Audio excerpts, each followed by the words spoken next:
सदर जो बाइडन ने अमरीकी फ़ौज की अफगानिस्तान से वापसी का फैसला दुरुस्त करार दे दिया।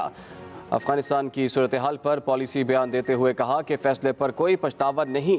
अफगान फ़ौज लड़ना नहीं चाहती तो अमरीका उनके लिए कुछ नहीं कर सकता। अफगानिस्तान पर जितनी तेज़ी से कब्जा हुआ उसकी तवक्को नहीं थी।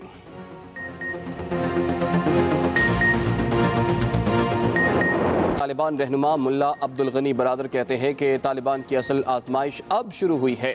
अवामी खिदमत करके दुनिया के लिए मिसाल कायम करना चाहते हैं।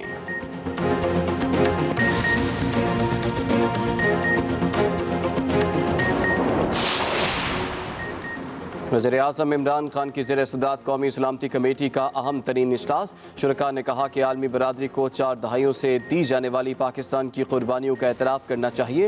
पाकिस्तान अफगानिस्तान में ऐसा सियासी हल चाहता है जिसमें तमाम अफगान धड़े शामिल हों।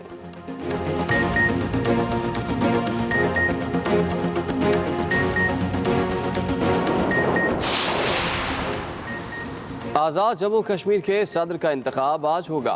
PTI के बैरिस्टर सुल्तान महमूद और मुत्तहिदा अपोजिशन के मियाँ अब्दुल वहीद के दरमियान मुकाबला होगा।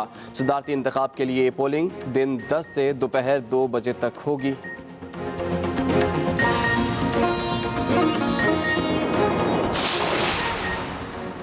और कोरोना वबा ने मजीद 95 अफराद की जान ले ली। 24 घंटों के दौरान 3221 कोरोना केस रिपोर्ट।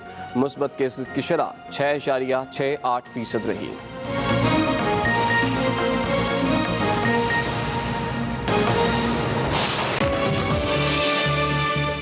एक्सप्रेसो में आपको एक बार फिर से खुशामदीद। शो के दूसरे हिस्से में आ चुके हैं और अब बारी हमारे सेगमेंट बिल्कुल सेगमेंट की मेरा पाकिस्तान की, जिसमें है ना न्याजी जा रही हैं और जदीद टेक्नोलॉजी से लैस कैंसर केयर सेंटर जो है, हॉस्पिटल है और रिसर्च सेंटर है, इसके बारे में आज हमें बता रही हैं। सो देखते हैं कैंसर केयर रिसर्च सेंटर में और हॉस्पिटल में किस तरीके से मरीजों का फ्री इलाज किया जाता है और कैसे जदीद टेक्नोलॉजी इसमें मौजूद है। देखते हैं आज का मेरा पाकिस्तान।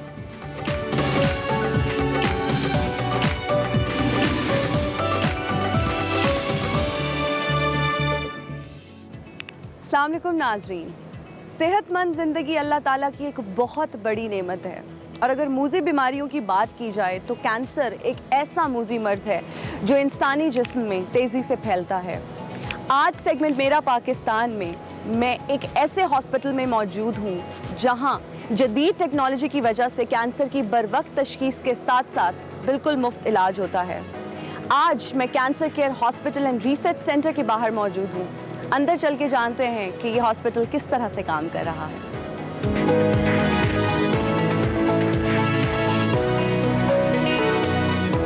नाज़रीन, इस वक्त मैं डॉक्टर रियाजुर रहमान के साथ मौजूद हूँ जो डायरेक्टर ऑफ पैलिएटिव केयर हैं। अस्सलाम वालेकुम डॉक्टर साहब, गुड मॉर्निंग, कैसे हैं? अस्सलाम वालेकुम, good morning, welcome to cancer care hospital, खुशामदीद जी। हम जानना चाहेंगे कि ये आगाज़ कैसे हुआ, ख्याल कैसे आया और इस कैंसर केयर हॉस्पिटल को बनाने का मकसद क्या था? बहुत शुक्रिया।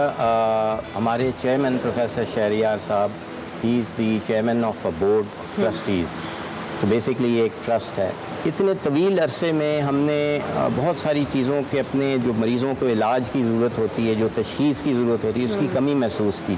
And we had feeling that we can do better than this, but because of limited resources, सहूलियात का फुकदान था, कुछ ज़ाहिर है बजटिंग भी होती है, तो इसलिए हम वो बहुत सारी चीज़ें ऐसे मरीज़ों के लिए नहीं दे पाए जो हमारा दिल करता था कि जी हम इनकी तशख़ीस में और इनके इलाज में इनको सहूलियात फराहम करें।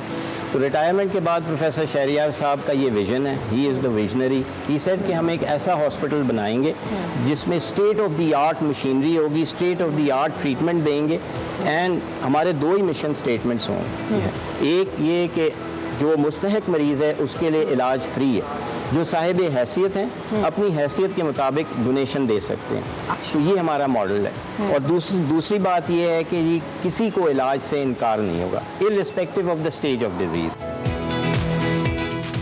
तो मुझे बताइए, रोज़ाना कितने पेशेंट्स को आप लोग केटर करते हैं? हमारे OPD में इस वक्त तकरीबन 100 से 150 मरीज़ रोज़ाना आ रहे हैं जी। And you will be surprise कि हमारे ऐसे भी मरीज़ हैं जो अफ़गानिस्तान से आ रहे हैं, जो कराची से आ रहे हैं, जो पेशावर से आ रहे हैं। अच्छा। तो उनको इस बात का इल्म नहीं है या ना उनके पास नंबर नहीं होगा तो वो टाइम नहीं, अपॉइंटमेंट नहीं ले सकते। लेकिन whosoever comes here हम उनको देखते हैं, nobody is left unattended. All right, तो क्या ये 24/7 है या कोई स्पेसिफिक टाइमिंग्स हैं? पेशेंट्स जब वॉक इन आते हैं यहाँ पे, जी, क्या सिनेरियो होता है? अच्छा, अभी तो हम ओपीडी कर रहे हैं, सो हम we are in the phase of going to start admission. All right, हम फिलहाल जो है सिर्फ ओपीडी कर रहे हैं and it has a specific timing, 9 बजे से शाम 4 बजे तक। लेकिन जो मरीज़ आ गया है शाम 4 बजे तक, उसको देखा जाएगा, वो वापस नहीं जाएगा। जी डॉक्टर साहब, थोड़ा सा इस हॉस्पिटल के बारे में बताइए, इस ट्रस्ट के बारे में बताइए। अभी अंडर कंस्ट्रक्शन है। जो हमने प्लान किया, जो हमने डिज़ाइन किया, this suppose to be the largest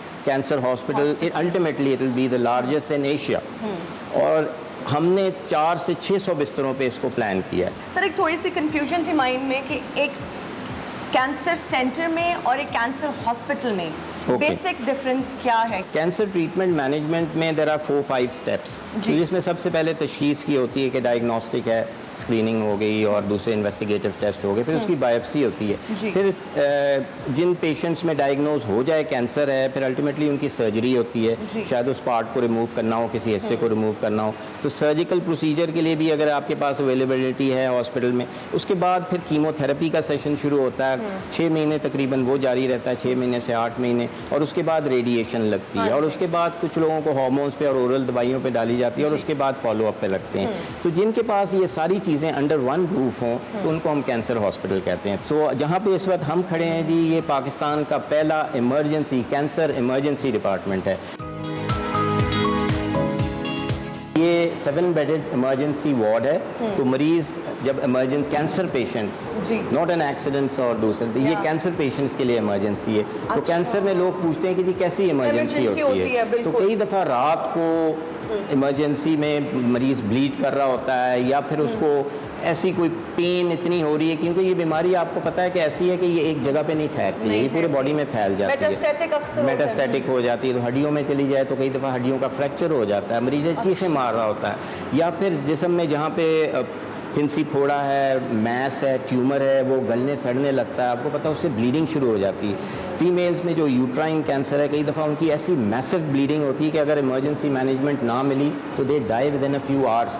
unfortunately cancer patients के लिए कोई इमरजेंसी ऐसी नहीं है, वो जनरल इमरजेंसी में जाते हैं और काफ़ी टाइम ज़ाया हो जाता है by the time they call an oncologist. और तो this will be the first cancer hospital in Pakistan which will be starting inshallah very soon a cancer emergency। इसके अलावा हम जानना चाहेंगे कि यहाँ पे कौन कौन से यूनिट्स हैं, कौन कौन से ब्लॉक्स हैं? जी आइए मैं आपको बताता हूँ और विज़िट भी करवाता हूँ। जी इस वक्त हम इंस्टीट्यूट ऑफ पैलिएटिव केयर की बिल्डिंग में खड़े हैं। ये एक पर्पस बिल्ड बिल्डिंग है। It has been specially designed for advance cancer patients, advanced stages 3 and 4 which are called palliative patients, to give them a concept of home away। ठीक है। So जब वो यहाँ आएंगे तो उन्हें एक हॉस्पिटल की फीलिंग नहीं होगी। आप देखें ये कैलीग्राफी हो रही है, ऊपर आयतें लिखी गई हैं, ये इसकी डिजाइनिंग है। एस्थेटिकली इतना प्लीजिंग होगा कि जो पेशेंट है, it will not look like a hospital, so it will look like a 4-star hotel। इसको डिज़ाइन ऐसे किया गया जी, it has an east wing and a west wing। जो ईस्ट विंग में इसमें वार्ड्स हैं, दूसरे रूम्स हैं, और ये जो पेशेंट्स होंगे तुलुए आफ्ताब का नज़ारा करेंगे। और जो वेस्ट विंग में है ये रूम्स हैं, यहाँ पे 10 रूम्स हैं, ये गुरूब आफ्ताब।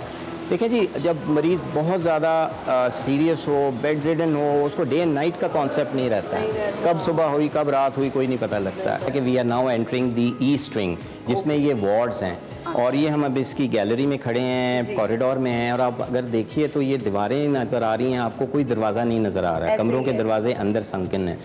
जो नेशनल कॉलेज ऑफ आर्ट्स के गर्ल्स एंड बॉयज़ हैं, उन्होंने इसको अडॉप्ट किया हुआ है जी, और उन्होंने कहा है कि जी हम इस पर पेंटिंग्स लगाएंगे, और कुछ काम उन्होंने वहाँ पे किया भी है।